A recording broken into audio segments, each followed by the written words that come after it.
नमस्कार सागर पुणी थोड़ा गोटे नुआ मिनी ब्लॉग जनाब आप सकाल सकाल स्वागत कर देखिए सुंदर भाव में आम हंडा बसी जहाँकि काठ चुली रोसे चली परिष्कार भाव में तो एपटे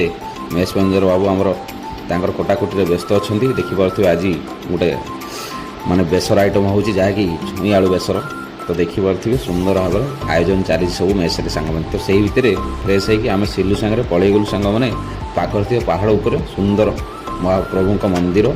शिव मंदिर दर्शन करने तो देखिपे महाप्रभु तो सुंदर आरती चली तो सांग मैंने कथार अच्छी ठाकुर को डरी न लगे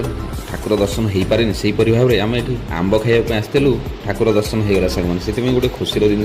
जहाँकि बहुत बढ़िया जगह मंदिरटे स्थापन होती सांग मैंने देखिपे पूरा पहाड़ चट्टाण उपर शिव मंदिर स्थापन होती सांग मैंने तो सेठू पलि आइला जेना पहुँची गए घरे सांग मैंने देखिपे